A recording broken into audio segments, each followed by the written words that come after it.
Last લેક્ચરની અંદર આપણે પ્લાન્કના સિદ્ધાંત પર આધારિત કેટલાક પ્રશ્નોની ચર્ચા કરેલી. હવે આજના લેક્ચરમાં આપણે બોર પરમાણુ નમૂનાની ચર્ચા કરવાની છે. બોર પરમાણુ નમૂનો જેના કેટલાક પ્રશ્નો જે પૂછાતા હોય છે, અને આમ પણ પરમાણુ નમૂનાની અંદર વધુ સારું યોગદાન હોય તો નિલ્સ બોર દ્વારા જે પરમાણુની સ્પષ્ટતા કરી કે પરમાણુમાં પ્રોટોન, ન્યુટ્રોન, ઇલેક્ટ્રોન ક્યાં કેવી રીતે રહેલા છે,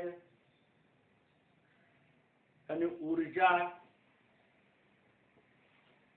એની અલગ અલગ પ્રકારની વર્ણપટ શ્રેણી, આ તે બધી જ વસ્તુ બોરે વિસ્તૃતપૂર્વક સમજાવેલી છે. તો બોર નમૂનાનો આપણે અહીંયા અભ્યાસ કરવાનો પ્રયાસ કરીએ. સૌપ્રથમ બેઝિક માહિતી આપણે જોઈશું, કારણ કે થિયરિકલ તો તમે ડિટેલ્સમાં અભ્યાસ કરેલો જ છે, એટલે આપણે એટલી બધી થિયરિકલ ડિટેલ્સમાં માહિતી આપણે નથી. અહીંયા જે જરૂરી છે એ બાબતો આપણે નોટ ડાઉન કરતા રહીશું. મિત્રો, બીજી એક વાત કહું તમને, હું દરેક લેક્ચરની અંદર આખો જે ટોપિક અહીંયા બોર્ડમાં જે કંઈ લખાઈ જાય એ પછી હું એક બ્લેન્ક વિડીયો થોડી વાર માટે, થોડી સેકન્ડ માટે, 7 થી 8 સેકન્ડ માટે બ્લેન્ક વિડીયો તમને આપું છું. બ્લેન્ક એટલે ફક્ત બોર્ડ દેખાતું હોય, એટલા માટે કે તમે ત્યાં સ્ક્રીનશોટ લઈ લો અને પછી એ શાંતિથી વસ્તુ તમારે નોટમાં નોટ ડાઉન કરવી હોય તો તમે સરળતાથી કરી શકો. એટલા માટે દરેક વખતે આ રીતે એક વિડીયો તમારે સામાન્ય આપણે કન્ટિન્યુઅસ લેક્ચરમાં જ આવું વચ્ચે પોઈન્ટ આવી જાય છે. ઓકે, બોર પરમાણુ નમૂનો. તો બોર પરમાણુ નમૂના મુજબ બોરે સૂચન કર્યું કે પરમાણુનું જે કેન્દ્ર જે છે એ કેન્દ્રમાં પ્રોટોન અને ન્યુટ્રોન રહેલા છે. અહીંયા આ એક પરમાણુ નમૂનો દર્શાવેલો છે, જેનું આ જે છે એ કેન્દ્ર ગણીએ તો કે જેની અંદર પ્રોટોન અને ન્યુટ્રોન બે કણો આ રીતના મુખ્ય રહેલા હોય. આમ તો પરમાણુમાં ઘણા બધા સ્થાયી અને અસ્થાયી પરમાણુ અને ઉપપરમાણુય કણો રહેલા હોય છે. તો આપણે બેઝિકલી ચર્ચા પ્રોટોન, ન્યુટ્રોન અને ઇલેક્ટ્રોનની જ કરતા આવીએ, કારણ કે આપણા અભ્યાસની અંદર એ જ છે. બાકી તો ન્યુટ્રિનો, ફોટોન, ગ્રેવિટોન, એન્ટીપ્રોટોન, ચાયમેસોન, પાયમેસોન, ટાઉમેસોન, ઝીટામેસોન, કપ્પામેસોન, આ બધા કણો અંદર રહેલા છે, જેની આપણે અભ્યાસ કરવાની જરૂર નથી. આપણે બેઝિકલી જે અભ્યાસ કરવાનો છે જે પ્રોટોન, ન્યુટ્રોન, ઇલેક્ટ્રોન, એના અનુસંધાનમાં જ આપણે છે. ઓકે, તો બોરે સૂચન કર્યું કે પરમાણુના કેન્દ્રની અંદર પ્રોટોન અને ન્યુટ્રોન રહેલા છે, જેને ન્યુક્લિયસ તરીકે ઓળખવામાં આવે. એટલે કે આ જે ભાગ છે એ કેન્દ્ર કે જેને આપણે ન્યુક્લિયસ કહીએ.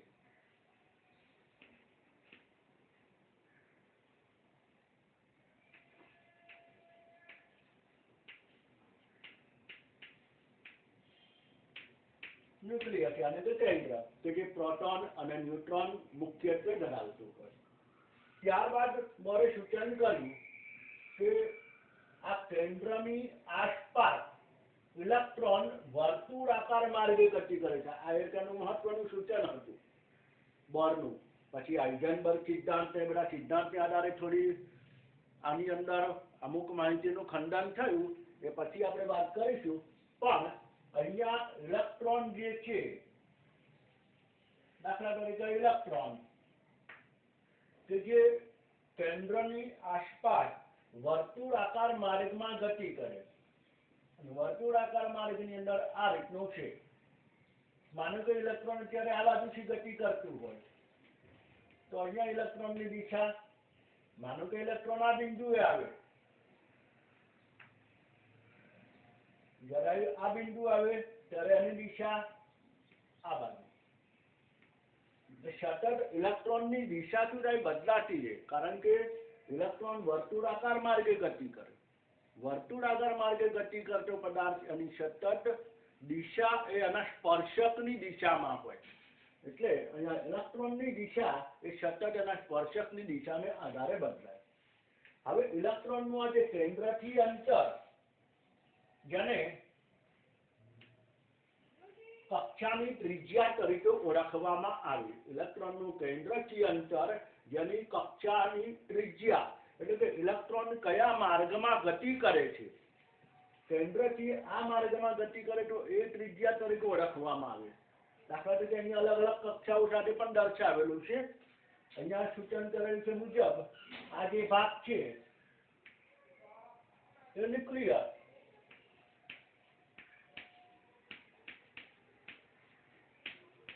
જે કેન્દ્ર દર્શાવેલું છે, એની આસપાસ કક્ષાઓ આપેલી છે. આ કક્ષા છે, આ બધી કક્ષાઓ છે.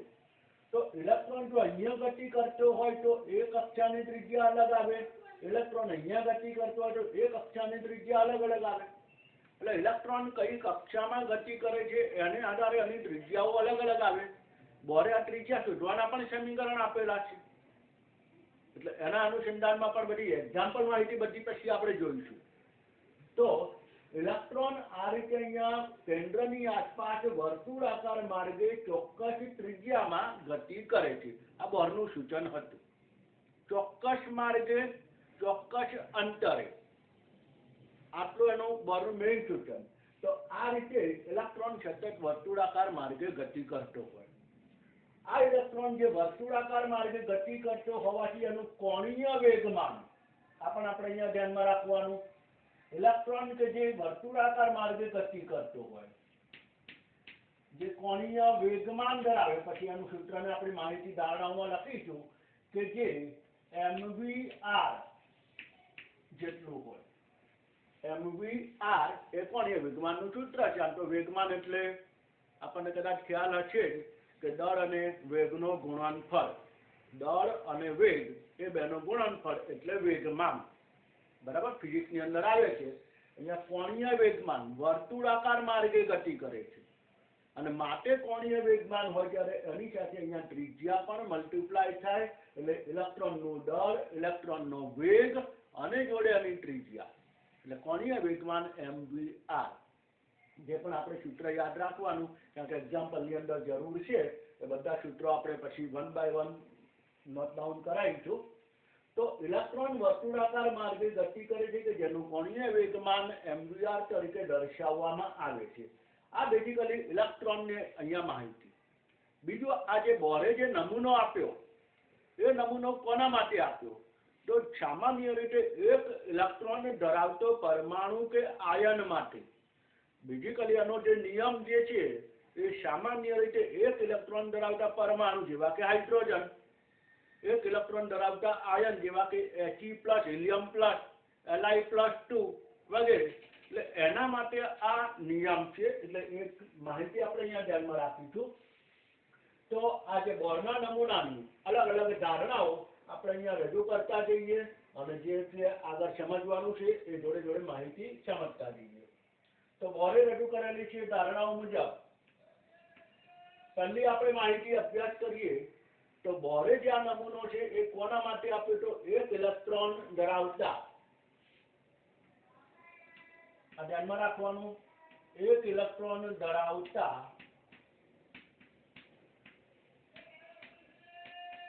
પરમાણુ કે આયન માટે સામાન્ય રીતે આ નિયમ લાગુ પાડવામાં આવે. હવે એક ઇલેક્ટ્રોન ધરાવતા ઘટકો કયા? તો જનરલી આપણે એવું દર્શાવી શકાય, હાઇડ્રોજન, He+, અને આ રીતે લખી શકાય Li+2 લિથિયમ વગેરે માટે આ રીતનો એમ કે આનો નિયમ દર્શાવેલો છે. તો હાઇડ્રોજન He+Li+2 માટે એને આ નિયમ આપ્યો. આગળ આપણે જોઈએ. ત્યારબાદ આ જે સિદ્ધાંત છે ઇલેક્ટ્રોનની કણ પ્રકૃતિ પર આધારિત છે. મિત્રો, કણ પ્રકૃતિ અને તરંગ પ્રકૃતિ આ પણ એક મહત્વની માહિતી છે જે પ્લાન્કના સિદ્ધાંત અને બોર નમૂનાની અંદર ઇલેક્ટ્રોન કે જે કણ પ્રકૃતિ ધરાવે છે, ફોટોન કણ માટે ઉર્જાની આપણે જે ચર્ચા કરી ચૂકેલા છે પ્લાન્ક સિદ્ધાંતની અંદર, આ જ રીતે પછી નેક્સ્ટ ફોટોઇલેક્ટ્રિક અસર આવશે. એ ફોટોઇલેક્ટ્રિક અસરની અંદર પણ ઇલેક્ટ્રોન એના દ્વારા કણ પ્રકૃતિનો અભ્યાસ આઈન્સ્ટાઈન નામના વૈજ્ઞાનિકે દર્શાવેલો છે. અને ત્યારબાદ ડ બ્રોગલી હાઇઝનબર્ગ સિદ્ધાંતની અંદર આવા ઘટકોની તરંગ પ્રકૃતિનો પણ અભ્યાસ આવશે. એ પછીનો મુદ્દો છે. પણ આ પણ એક આપણે અહીંયા ધ્યાનમાં રાખવાનું કે બોર નમૂનો કે ઇલેક્ટ્રોનની કણ પ્રકૃતિ પર આધારિત છે.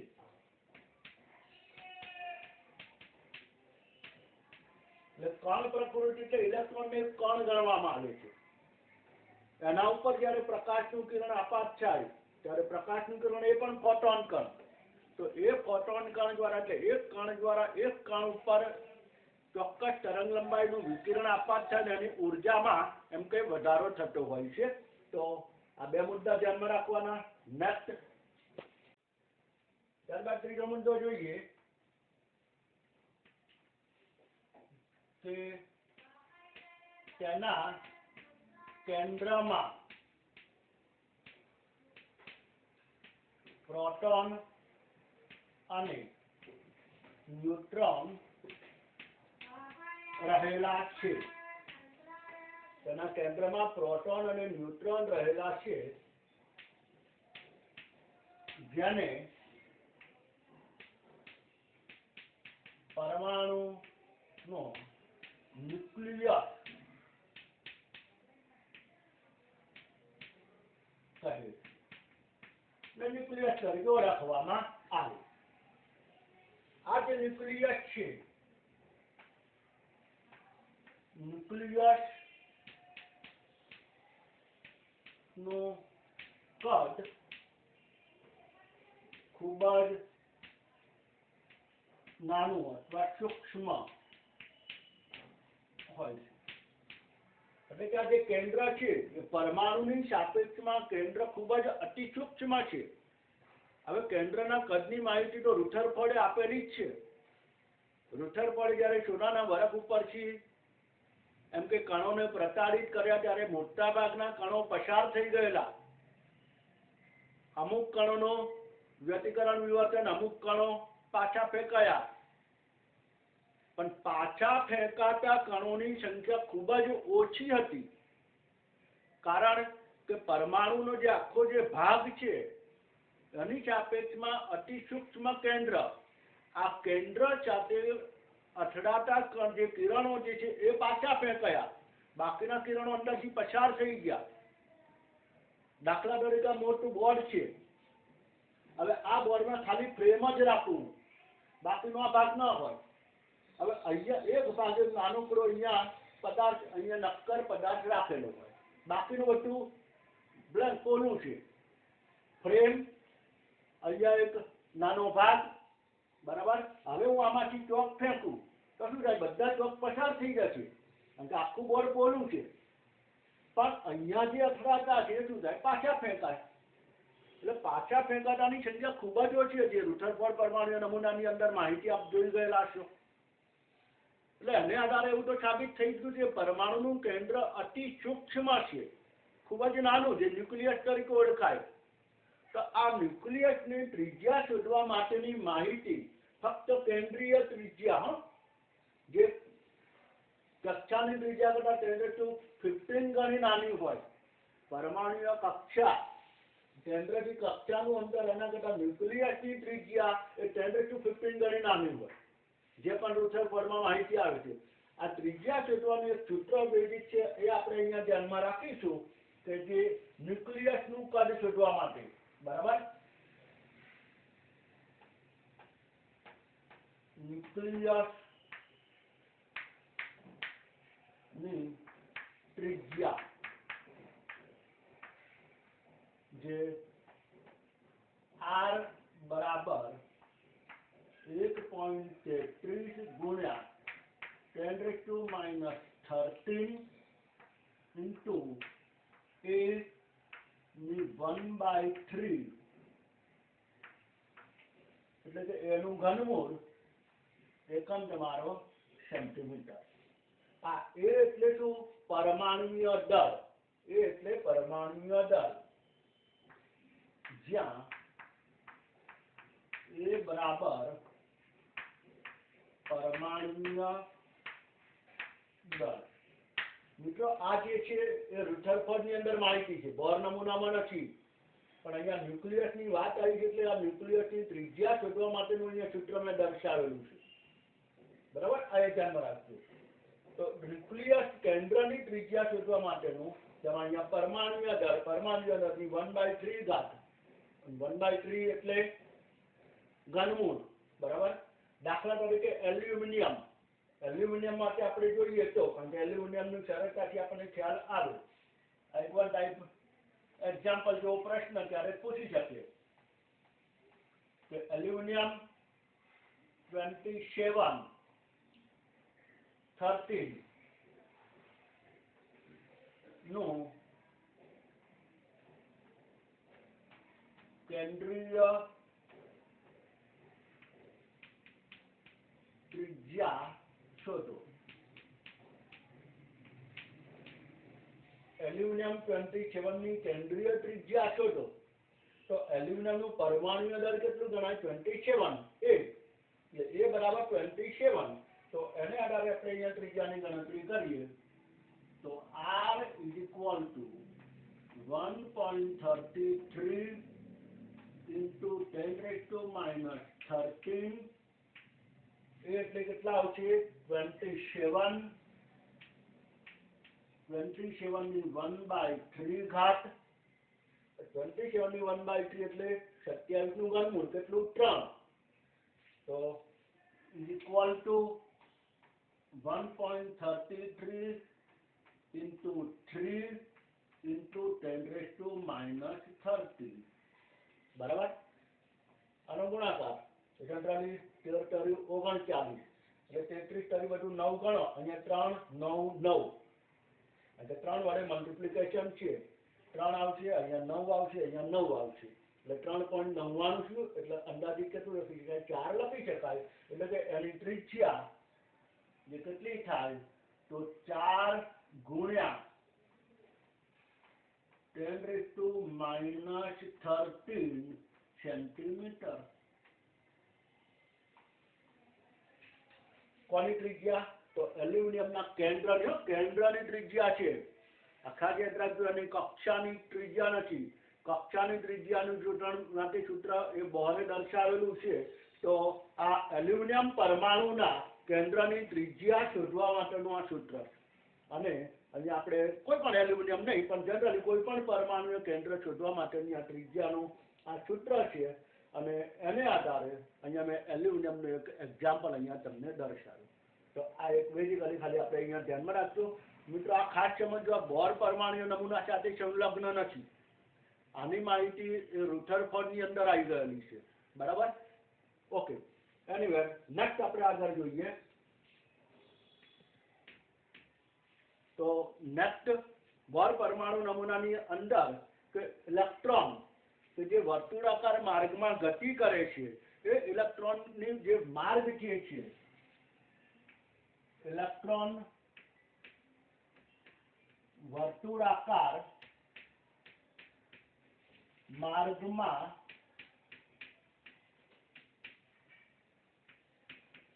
ગતિ કરે છે. આ વર્તુળાકાર માર્ગમાં જ્યાં સુધી ઇલેક્ટ્રોન ગતિ કરતો હોય ત્યાં સુધી ઇલેક્ટ્રોન ઉર્જા નથી મેળવતો, નથી ગુમાવતો. એક ચોક્કસ ઉર્જા, અચળ ઉર્જા એ ગતિ કરતો હોય.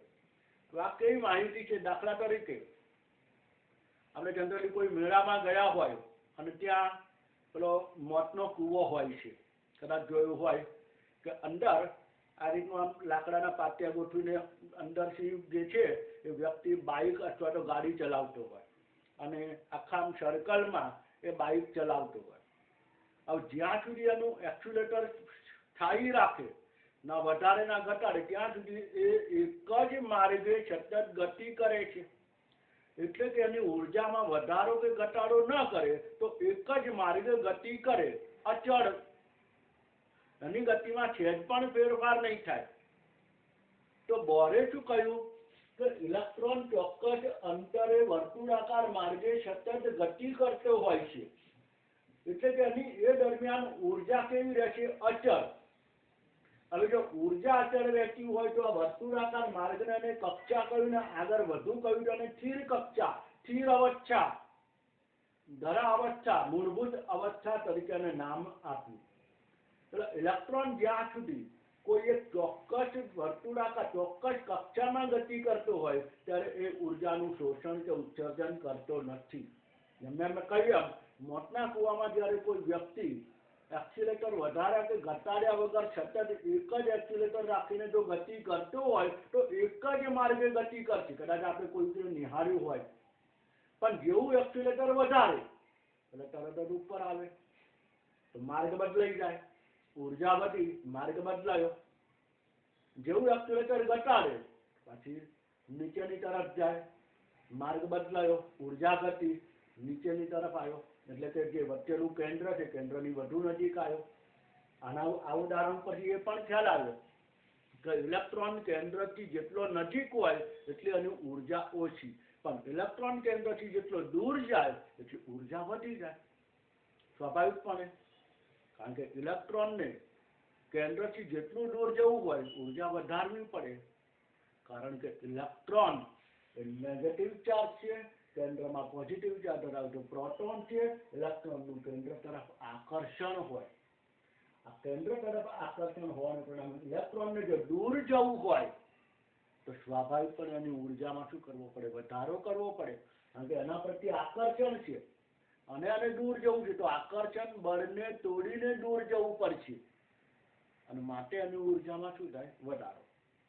એનીવે, એ બધા મુદ્દા પછી આવતા જ છે. તો ઇલેક્ટ્રોન અહીંયા વર્તુળાકાર માર્ગમાં ગતિ કરે છે કે જેને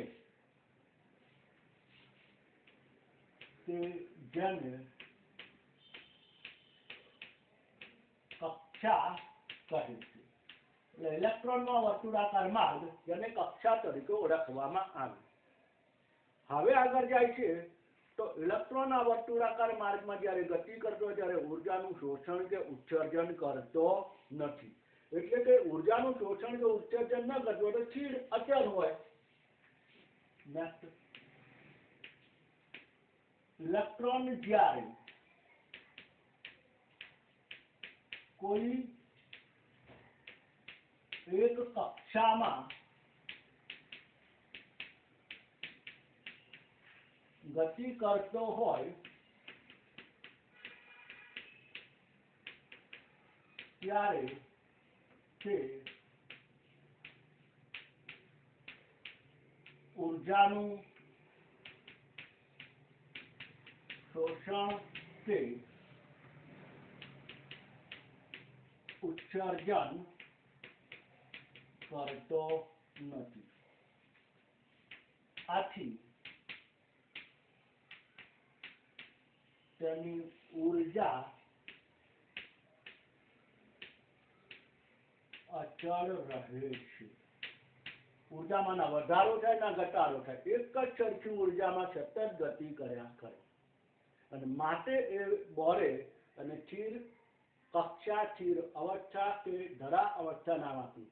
આપણે ઘણી વખત નહીં, કદાચ તમારા ચેપ્ટર ચાલુ ગયું છે એટલી તો ખબર હતી કે ઇલેક્ટ્રોનની ધરા અવસ્થાની કોઈ પણ પરમાણુમાં આ ઇલેક્ટ્રોનની અને ધરા અવસ્થાની ઇલેક્ટ્રોન રચના લખો, મૂળભૂત અવસ્થાની ઇલેક્ટ્રોન રચના લખો તો એ ધરા અવસ્થા, સ્થાયી અવસ્થા, સ્થિર અવસ્થા એ ઇલેક્ટ્રોન એક જ માર્ગે સતત ગતિ કરતો હોય કે જે ઉર્જાનું શોષણ કે ઉત્સર્જન ન કરતો હોય એને ગણવામાં આવે છે. તો ઇલેક્ટ્રોનની આ ધરા અવસ્થા કે જેને સ્થાયી કક્ષા, આથી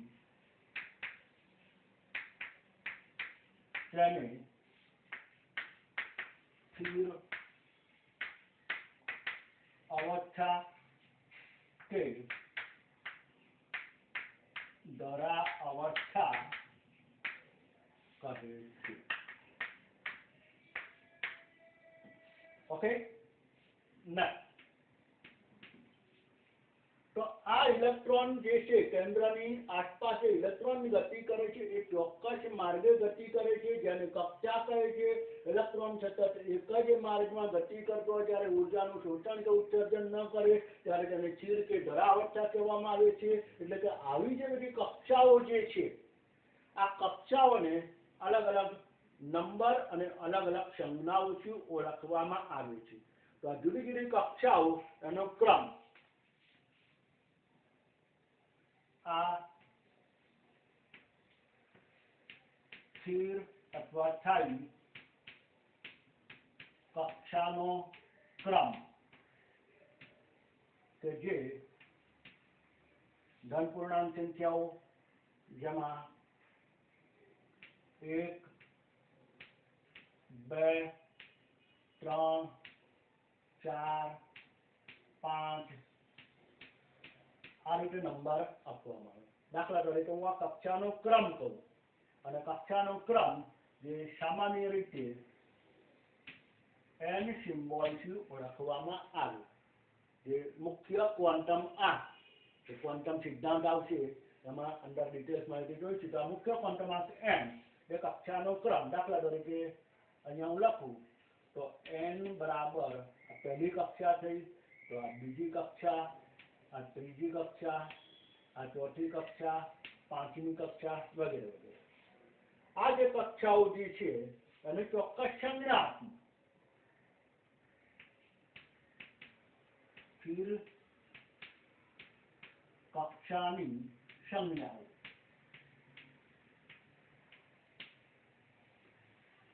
તો જે પહેલી કક્ષા છે એની માટેની સંજ્ઞા આપી કેપિટલ K. ત્યારબાદ બીજી કક્ષા માટે કેપિટલ M, એ રીતે M, N, O ને આગળ P, Q, R વગેરે. તો આ સ્થિર કક્ષાઓ આ પણ યાદ રાખજો. હવે આ કારણ કે જ્યારે ઘણા બધા આવા પ્રશ્નો પૂછાય છે કે M કક્ષામાં કેટલા ઇલેક્ટ્રોન હોય, L કક્ષામાં, જ્યારે પરમાણુની ઇલેક્ટ્રોન રચનાની માહિતી આવશે ત્યારે ખ્યાલ આવશે. આખો જે મુખ્ય ક્વોન્ટમ આંક, કોણીય વેગમાન ક્વોન્ટમ આંક, સ્પિન ક્વોન્ટમ આંક, ચુંબકીય ક્વોન્ટમ આંકનો અભ્યાસ કરશો એ દરમિયાન આ બધી માહિતી આવશે. તો આ KLMNO એની સંજ્ઞા આપી દીધી. એટલે ફરક કશું નથી. જે પહેલી કક્ષા જે છે આખી પહેલી કક્ષા અમે હાફ દોરેલું છે, બાકી તો બધા વર્તુળ જ બનવાના. બરાબર. તો આ પહેલી કક્ષા જે છે એના માટેની સંજ્ઞા કઈ આપવામાં આવી K.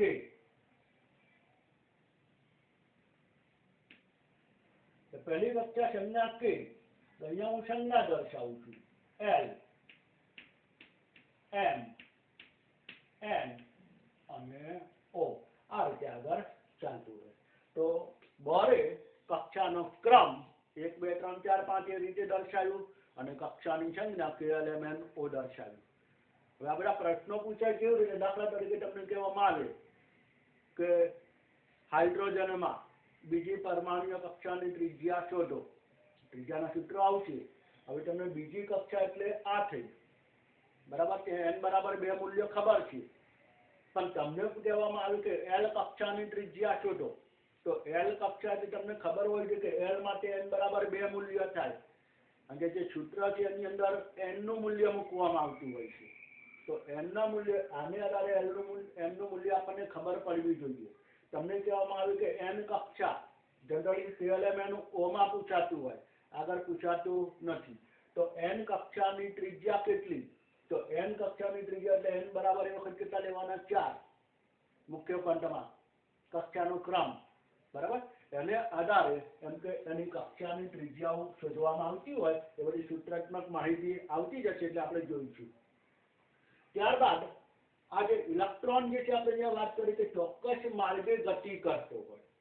હવે દાખલા તરીકે કોઈ ઇલેક્ટ્રોન અત્યારે અહીંયા ગતિ કરી રહ્યો છે. બરાબર. ઇલેક્ટ્રોન સમજજો. કોઈ ઇલેક્ટ્રોન અત્યારે અહીંયા ગતિ કરે છે.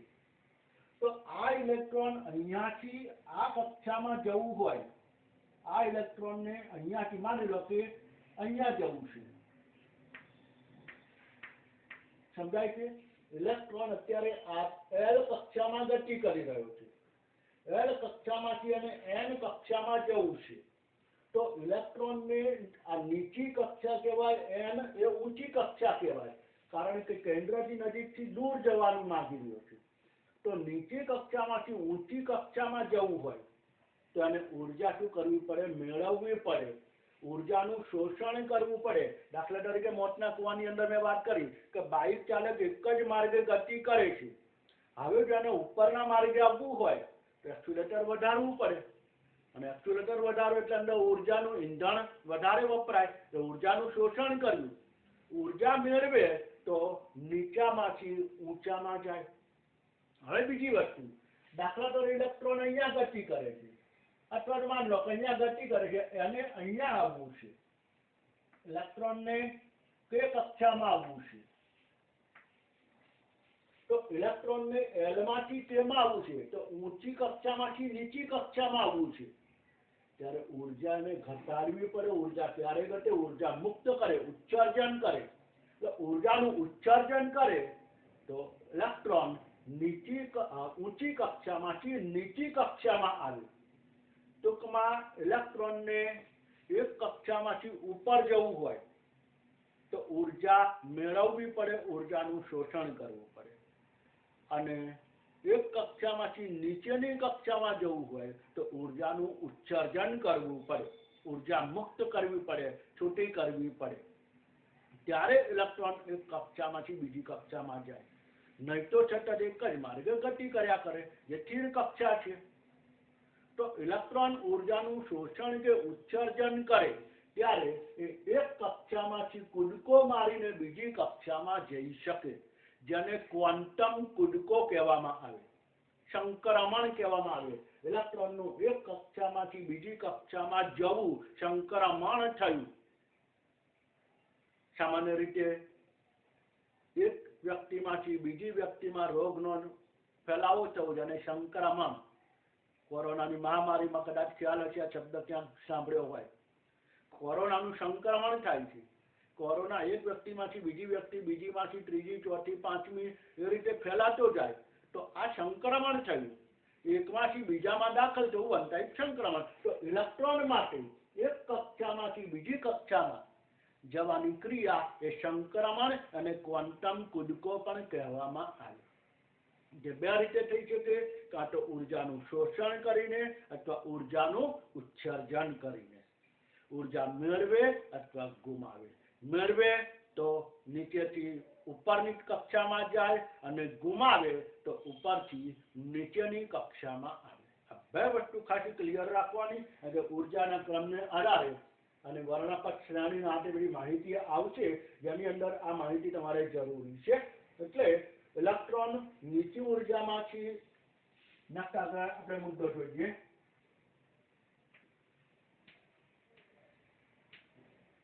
ઇલેક્ટ્રોન ઉર્જાનું શોષણ કરે ત્યારે નીચી કક્ષામાંથી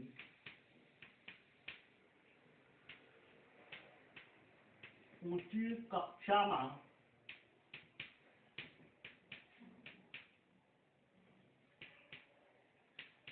દાખલ થાય છે. Opposite side. પરંતુ જો ઇલેક્ટ્રોન ઉર્જાનું ઉત્સર્જન કરે, ઉર્જા છૂટી કરી, મુક્ત કરી, તો ઊંચી કક્ષામાંથી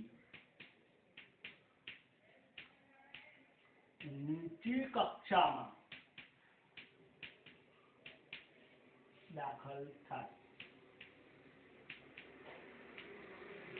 ઉત્સર્જન કરે ત્યારે ઊંચી કક્ષામાંથી નીચેની કક્ષામાં આવે. આ જે ક્રિયા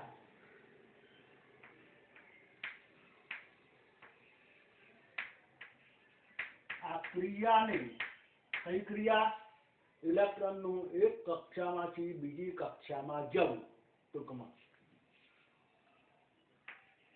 ઇલેક્ટ્રોનનું સંક્રમણ અથવા સંક્રમણ એ બીજો શબ્દ આપવામાં આવેલો છે ક્વોન્ટમ કૂદકો.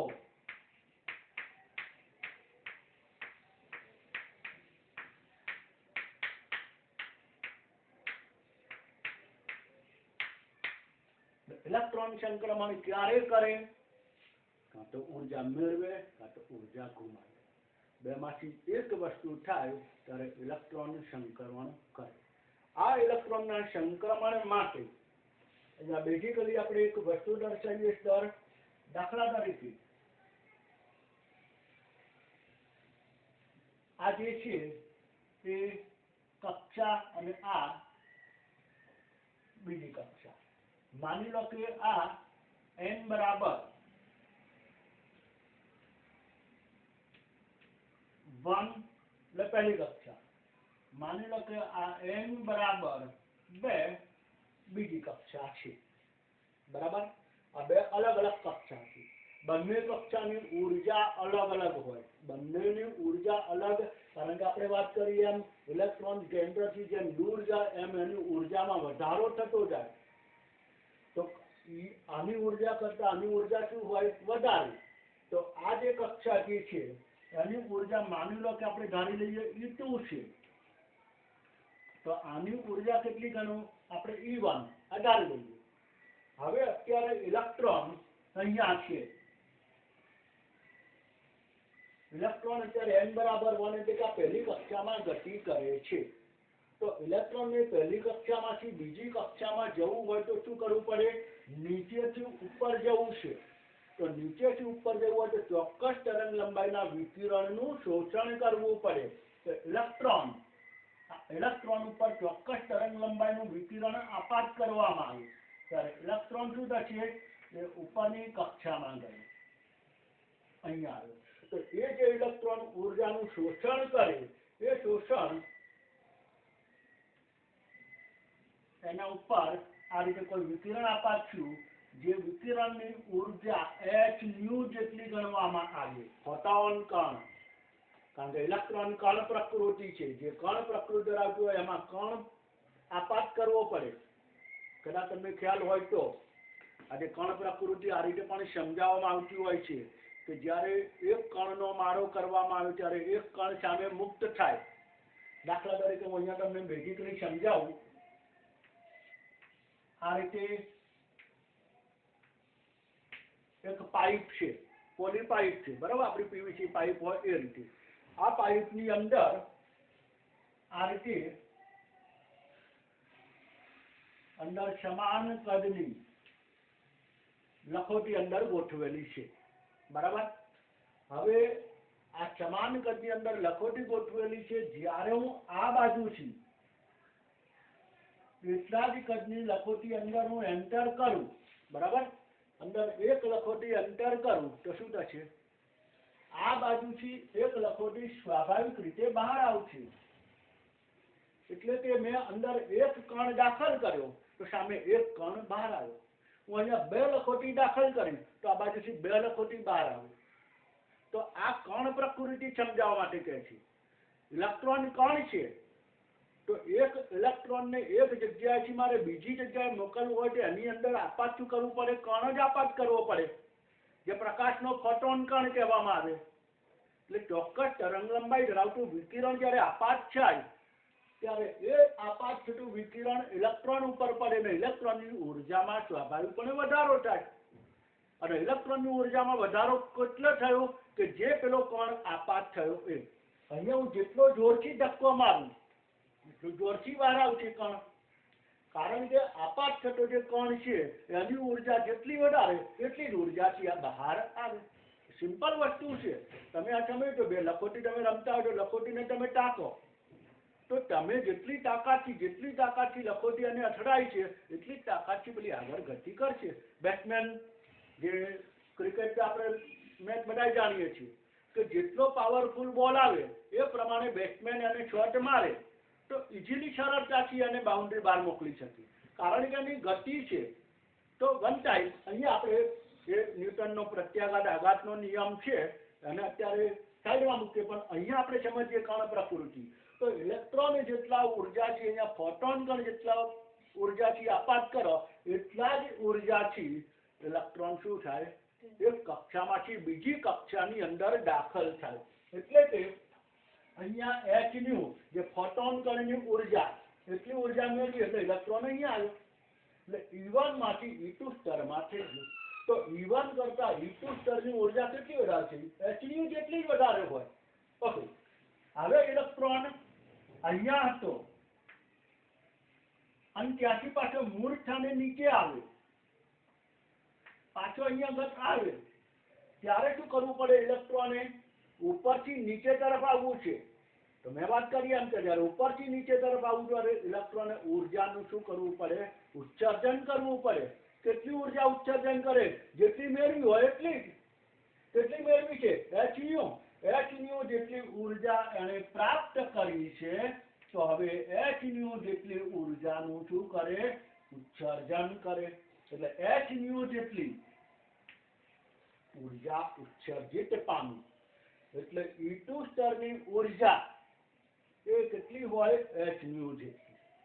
આનો કહેવાનો મતલબ કે E1 કરતા E2 ની ઉર્જા કેટલી વધારે હોય, h ન્યુ જેટલી વધારે હોય. E1 કરતા E2 ની ઉર્જા કેટલી વધારે હોય, h ન્યુ જેટલી. અને માટે આ બંનેની ઉર્જા વચ્ચેનો તફાવત કેટલો બને, h ન્યુ. E1 કરતા E2 ની ઉર્જા h ન્યુ જેટલી વધારે હોય, જેને આપણે ફોટોન કણની ઉર્જા E = h ન્યુ આપણે સમીકરણ જોઈ ગયેલા છીએ. તો એની એટલી ઉર્જા વધારે હોય એટલે કે અહીંયા આપણે દર્શાવી શકીએ અને આપણે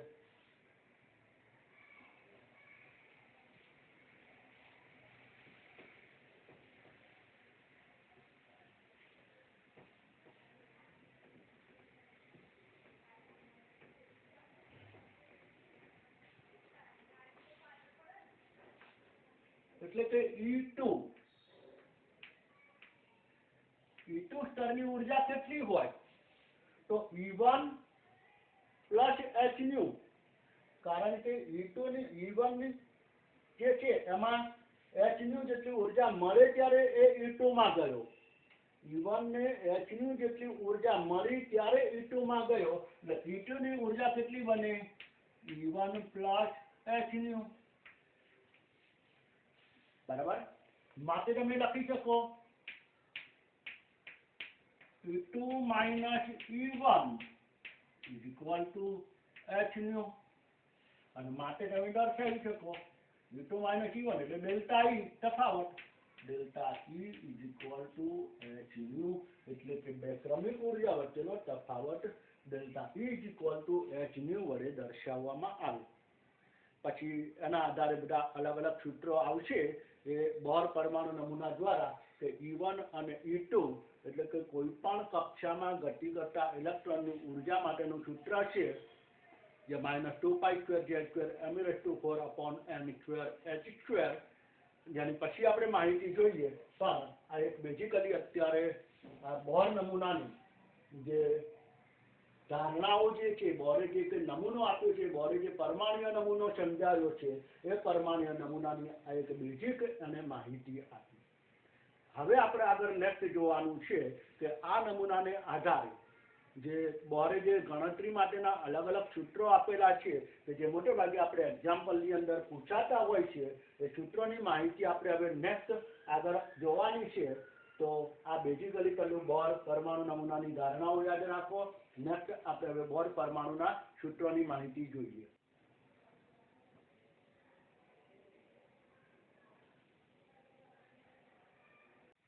ત્યારબાદ મિત્રો હવે બોર નમૂનાના અગત્યના સૂત્રો જે આપણે એક્ઝામ્પલ માટે જરૂરી છે, જેના અનુલક્ષીને કેટલાક પ્રશ્નો પૂછાતા હોય છે. તેમાંનું સૌ પ્રથમ આપણે વાત કરીએ એમ કે ઇલેક્ટ્રોન જે વર્તુળાકાર માર્ગે ગતિ કરતો હોય અને એ ગતિ કરતા ઇલેક્ટ્રોનનું કોણીય વેગમાન is equal to mvr is equal to nh/2 પાઈ. એટલે કે ઇલેક્ટ્રોન m એ ઇલેક્ટ્રોનનું દળ, અહીંયા જે આપણે દર્શાવ્યું છે m, v એટલે ઇલેક્ટ્રોનનો વેગ. જે ઇલેક્ટ્રોન ગતિ કરે છે તો ગતિ કરતો કોઈ પણ પદાર્થ એનો વેગ હોય તો ઇલેક્ટ્રોનનો વેગ. અહીંયા v એ આવૃત્તિનો સિમ્બોલ નથી, આવૃત્તિનો સિમ્બોલ તો વાસ્તવમાં ન્યુ લખાય, આખો સિમ્બોલ અલગ છે એનો. આ v એટલે ઇલેક્ટ્રોનનો વેગ ખાસ. r અહીંયા દર્શાવેલું છે જે આ કક્ષા છે એ કક્ષાની ત્રિજ્યા છે, આપણે અહીંયા લખેલું જ છે. તો r એ કક્ષાની ત્રિજ્યા, n કક્ષાનો ક્રમ જે આપણે દર્શાવ્યો અહીંયા, n બરાબર 1 પહેલી કક્ષા, બીજી કક્ષા, ત્રીજી, ચોથી, પાંચમી. તો આ કક્ષાનો ક્રમ છે જેની આપણે સંજ્ઞાઓ આપેલી KLMNO. ઓકે, આ કક્ષાનો ક્રમ કે જેને મુખ્ય ક્વોન્ટમ આંક તરીકે પણ ઓળખવામાં આવે છે, જે ચેપ્ટરના અંતભાગની અંદર ક્વોન્ટમ સિદ્ધાંતમાં આવશે, જેનું મૂલ્ય ધન પૂર્ણાંક સંખ્યાઓ હોય, એટલે કે 1 2 3 4 5 વગેરે વગેરે. એટલે એનનું મૂલ્ય હંમેશા ધન પૂર્ણાંક સંખ્યા હોય, શૂન્ય પણ ન હોય અને ઋણ પૂર્ણાંક પણ ન હોય અને અપૂર્ણાંક પણ ન હોય. એટલે કે ઇલેક્ટ્રોન એવી માન્ય કક્ષામાં ગતિ કરે, આ જે કક્ષાઓ જે છે, ઇલેક્ટ્રોન એવી કક્ષામાં ગતિ કરતો હોય કે જેના કોણીય વેગમાનનું મૂલ્ય હંમેશા h/2 પાઈ. તો n બરાબર કેટલા મૂક્યા? 1. 2h/2 પાઈ. તો n બરાબર મેં કેટલા મૂક્યા? 2. 3h/2 પાઈ. તો n બરાબર કેટલા મૂક્યા? 3. સમજી ગયા? તો 1h/2 પાઈ, 2h/2 પાઈ, 3h/2 પાઈ, 4h/2 પાઈ, 9h/2 પાઈ વગેરે વગેરે. ટૂંકમાં એનું મૂલ્ય પૂર્ણાંક હોય તેવી h/2 પાઈનું મૂલ્ય આવ્યું. એટલે કે આ રીતે h/2 પાઈના મૂલ્યમાં એમનું મૂલ્ય એપ્લાય કરતા જાઓ એ એના કોણીય વેગમાનનું મૂલ્ય હોય, પરંતુ કયું ન હોય તો 0.5 h/2 પાઈ. તો n બરાબર કેટલા મૂકે મેં? 0.5. એ રીતે 1.2 h/2 પાઈ, 1.5 h/2 પાઈ, 3.8 h/2 પાઈ. તો આવા અપૂર્ણાંક મૂલ્યો, એના અપૂર્ણાંક મૂલ્યો ક્યારેય હોઈ શકે નહીં. એટલે કે ઇલેક્ટ્રોનની માન્ય કક્ષામાં ગતિ કરતો હોય, માન્ય કક્ષા એટલે બોરે માન્ય કક્ષાઓ 1 2 3 4 5 જે ગણેલી છે એ માન્ય કક્ષાઓ કહેવાય, માન્યતાને આપેલી છે. એ કક્ષામાં ઇલેક્ટ્રોનનું કોણીય વેગમાનનું મૂલ્ય h/2 પાઈના પૂર્ણાંક જેટલું હોય. h/2 પાઈ આખું લખવાનું, એનો પૂર્ણાંક એટલે 1h/2 પાઈ, 2h/2 પાઈ, 3h/2 પાઈ. બરાબર. પણ ધ્યાનમાં રાખજો મિત્રો, ક્યારેક એવો પણ પ્રશ્ન પૂછી શકે કે ઇલેક્ટ્રોનનું કોણીય વેગમાન 1.5 h/પાઈ શક્ય છે? 1.5 h/પાઈ. તો તમે શું કહે છો? ના. કારણ અહીંયા 1.5 આવ્યું, પણ મિત્રો હું શું બોલ્યો? 1.5 h/પાઈ. જો સમજજો, હું વેલ્યુ કઈ લખું છું? 1.5 h/પાઈ. અહીંયા 2 નથી લખ્યા નીચે. હવે જો 3/2 ની વેલ્યુ કેટલી થાય? 1.5 h/પાઈ. એટલે આ શક્ય છે, પણ જો હું અહીંયા 2 લખી કાઢું તો શક્ય નથી. બરાબર. એટલે જો તમને અહીંયા h/2 પાઈ લખીને આપેલું હોય અને આ વેલ્યુ જો અપૂર્ણાંક હોય તો શક્ય નથી. બાકી જો તમારે અહીંયા નીચે ખાલી પાઈ જ લખીને આપેલો હોય અને કોઈ પણ વેલ્યુ આપી હોય, તમારે શું કરવાનું? એને 2 વડે મલ્ટીપ્લાય કરી દેવાનું. એટલે ઉપર નીચે 2 વડે મલ્ટીપ્લાય કરો એટલે નીચે 2 પાઈ આવી જાય. દાખલા તરીકે બીજી એક વસ્તુ સમજાવો, આ ધ્યાનમાં રાખજો, બહુ અગત્યનો મુદ્દો છે. MCQની અંદર આવું ક્યારેક પૂછવામાં આવતું હોય છે. દાખલા તરીકે તમને પૂછવામાં આવે 3.5 h/પાઈ આ મૂલ્ય શક્ય છે કે નહીં? તો તમારે શું કરવાનું? નીચે 2 પાઈ નથી આપ્યું, તો આ મૂલ્ય શક્ય છે કે નહીં એના માટે તમારે શું કરવાનું, ઉપર નીચે બે વડે ગુણી નાખવાનું. એટલે આની વેલ્યુ હવે શું થઈ જાય, 3.5 ગુણ્યા 2 એટલે 7, 7h અપોન નીચે શું આવી ગયું 2π. તો જો આ h અપોન 2π આવી ગયું અને આ 7 એટલે n આવી ગયો. તો n નું મૂલ્ય પૂર્ણાંક થઈ ગયું. એનો મતલબ 3.5 h અપોન 5 શક્ય છે કે આવું કોઈ પણ આપ્યું હોય નીચે 2π ન હોય ને તો ઉપર નીચે બે વડે ગુણીને પછી જોવાનું, એ વખતે n પૂર્ણાંક આવતો હોય તો એ મૂલ્ય શક્ય છે. પણ જો પાછો n પૂર્ણાંક ન આવે તો પાછું શક્ય નથી. બરાબર, એ રીતે પણ આપણે બે વસ્તુ ધ્યાનમાં રાખવાની. એટલે આ એક માહિતી અહીંયા ખાસ ધ્યાનમાં રાખજો, MCQ માં પૂછાતું હોય છે.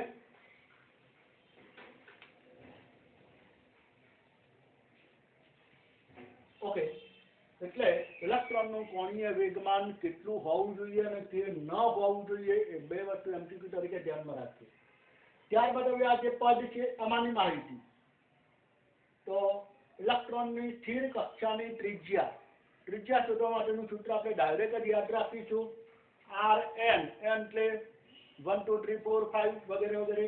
તો Rn બરાબર 0.529 529 n² upon z, n² upon z 0.529 n² upon z. z એટલે શું, પરમાણુ ક્રમાંક. z એટલે શું, પરમાણુ ક્રમાંક. લખી રાખો અહીંયા, z બરાબર પરમાણુ ક્રમાંક. બરાબર. ઓકે, દાખલા તરીકે તમને અહીંયા મેં વાત કરેલી કે હાઇડ્રોજન He+Li+2 ને લાગુ પડે. તો લિથિયમ Li+2 માટે આપણે વાત કરતા હોઈએ અને ત્રિજ્યા શોધવાની હોય તો Li માટે z બરાબર કેટલું આવે, 3. એ વખતે લિથિયમ માટે z બરાબર 3 તમારે એપ્લાય કરવાનું રહે. તો પછી એક્ઝામ્પલ આપણે જોઈશું. એટલે Rn 0.529 n²/z, આ વેલ્યુ તમે લખો તો એંગસ્ટ્રોમમાં જવાબ આવે. એંગસ્ટ્રોમનું સેન્ટીમીટર મીટરમાં તમે કન્વર્ટ કરી શકો. અથવા તમે 52.9 n²/z, ફરક આટલો જ છે. જો 52.9 લખો તો એ પિકોમીટરમાં જવાબ થાય. એટલે તમારે કયો જવાબ કઈ રીતે કન્વર્ટ કરવો છે એ તમારે ધ્યાનમાં રાખવાનું. સૂત્ર કોઈ પણ એપ્લાય કરી શકો. ઓકે, નેક્સ્ટ, ઇલેક્ટ્રોનની ગતિનો વેગ mvr, v. તો ઇલેક્ટ્રોનનો વેગ શું હોય, તો વેગ માટેનું સૂત્ર છે 2.19 × 10⁶ z/n. હવે z/n, n²/z આ બધું યાદ રાખવું પડશે કે ત્યાં n² છે, ત્યાં એકલો n છે, ત્યાં z ઉપર છે, ત્યાં z નીચે છે. આ ખાસ યાદ રાખજો. એટલે 2.19 × 10⁶ z/n મીટર પ્રતિ સેકન્ડ. આ મીટર પ્રતિ સેકન્ડમાં, કારણ કે વેગનો જનરલી એકમ મીટર પ્રતિ સેકન્ડ, સેન્ટીમીટર પ્રતિ સેકન્ડ, મીટર પ્રતિ મિનિટ, સમય જે હોય તે. જનરલી આપણે SI એકમ મીટર પ્રતિ સેકન્ડ ગણતા હોઈએ. તો ઇલેક્ટ્રોનની ગતિનો વેગ. ઓકે, તો અહીંયા v અને r nh/2π ની માહિતી આપણે જોઈ ગયા. ઇલેક્ટ્રોનનો દર તો આપણને ખબર જ હોય અને નહીં હોય તો બહુ ચિંતા કરવાની જરૂર નથી. જે તે દાખલામાં આવતું હોય ત્યારે સામાન્ય એની માહિતી આપેલી હોય, પણ જે એક્ઝામ્પલ આવતા રહે છે એટલે આપણે એપ્લાય કરતા રહીશું. અત્યારે એનો દર આપણે અહીંયા દર્શાવ્યું નથી. એટલે v પણ આવી ગયો, r પણ આવી ગયું, nh/2π ની માહિતી પણ આવી ગઈ. એટલે આ સૂત્રની બધી જ માહિતી આવી ગઈ. હવે આના લક્ષીને એક પ્રશ્ન અત્યારે આપણે અહીંયા દર્શાવેલો છે. હવે અન્ય પ્રશ્નો નેક્સ્ટ લેક્ચરની અંદર આપણે પહેલા જોઈશું, પછી બીજા આગળ બોરના સૂત્રો જોઈશું.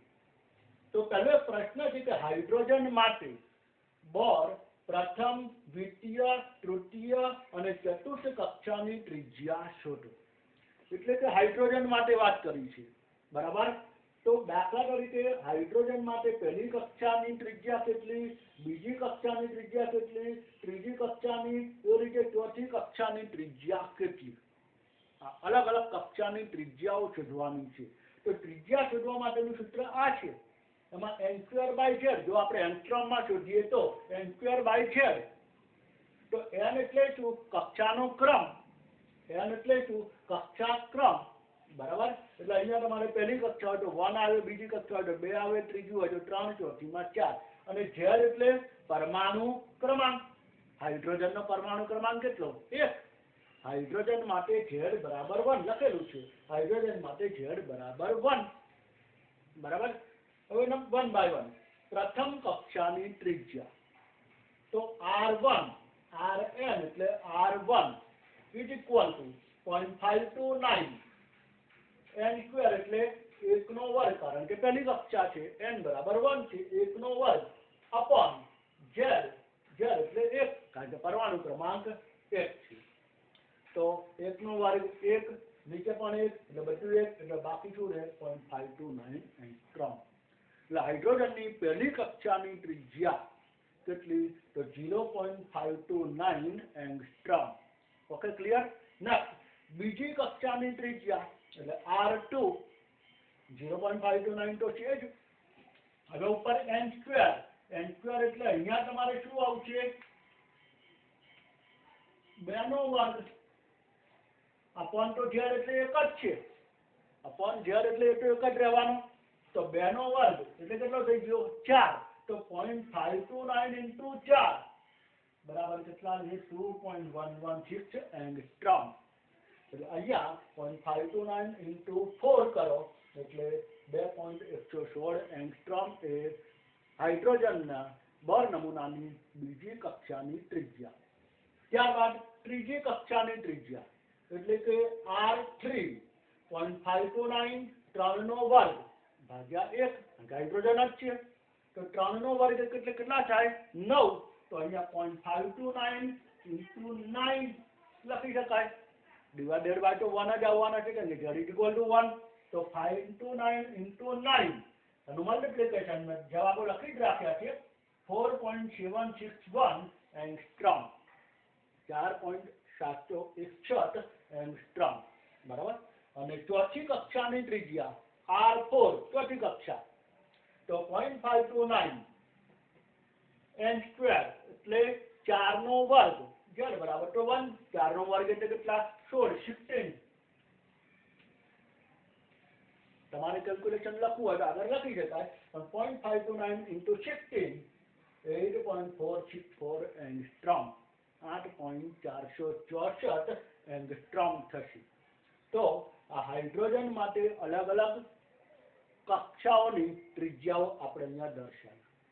આ જ રીતે તમને પૂછવામાં આવે કે He+, હવે હિલિયમમાં ઇલેક્ટ્રોન 2 હોય, He+, પ્લસ આવે એટલે 1 ઇલેક્ટ્રોન દૂર જાવ, કદાચ ખ્યાલ હશે તો He+ એટલે 1 ઇલેક્ટ્રોન થઈ ગયો.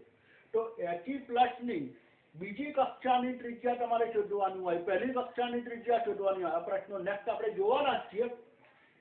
તો He+ માંથી આવી ત્યારે Z બરાબર હિલિયમ માટે કેટલા થઈ જાય? 2. આટલો ફરક હિલિયમ માટે 2. પહેલી કક્ષા કઈ છે? તો 1 નો વર્ગ ભાગ્યા 2 આવે, 1 નો વર્ગ ભાગ્યા 2, એટલે Z બરાબર 1. બીજી કક્ષા કઈ? તો 2 નો વર્ગ ભાગ્યા 2, એટલે Z બરાબર 1. એટલે આની અંદર બધામાં Z બરાબર 2 એપ્લાય કરવાનું. ક્યારે? હિલિયમ માટે પૂછે તો. એ રીતે Li+2 માટે પૂછે, લિથિયમ માટે, તો Z બરાબર 3 એપ્લાય કરવાનું. બરાબર. એ પણ માહિતી આપણે નેક્સ્ટ લેક્ચરની અંદર જોઈશું. બીજું તમને એવા પણ પ્રશ્નો પૂછાય કે હાઇડ્રોજનની દ્વિતીય કક્ષા અને He+ ની તૃતીય કક્ષાની ત્રિજ્યાનો ગુણોત્તર દર્શાવો. તો એ વખતે આની ત્રિજ્યા અને પેલાની ત્રિજ્યા એનો ગુણોત્તર, એના માટેના બધા સૂત્રો તમને આપીશ. હાઇડ્રોજનની પ્રથમ અને ચોથી કક્ષાની ત્રિજ્યાનો ગુણોત્તર જણાવો. તો આવા બધા પ્રશ્નો તમને પૂછાય. ઘણી વખત એવું પણ આપવામાં આવેલું હોય કે હિલિયમ He+ ની પ્રથમ કક્ષાની ત્રિજ્યા આટલી છે, તો હાઇડ્રોજન પરમાણુની ચતુર્થ કક્ષાની ત્રિજ્યા કેટલી હોઈ શકે? તો એ બંનેની કમ્પેરિઝન કરીને તમારે ત્રિજ્યા શોધવાની. તો એ પણ એ બધી જ માહિતી અને સૂત્ર અનુલક્ષીને જે કમ્પેરેબલ હોય, એકના કમ્પેરમાં બીજાનું જ્યારે પૂછે ત્યારે એ બંનેનું કમ્પેરિઝન કેવું છે, બંનેમાં n અચળ છે કે z અચળ છે કે શું આપેલું છે માહિતી, એને આધારે એ બંનેની ત્રિજ્યાને આધારે એમ કે ગુણોત્તર અથવા બીજાની ત્રિજ્યા આ રીતે શોધી શકાય છે એની માહિતી આપણે નેક્સ્ટ લેક્ચરની અંદર જોવાના છીએ. આજના લેક્ચરની અંદર ફક્ત આટલી માહિતી આપણે અહીંયા ધ્યાનમાં રાખો.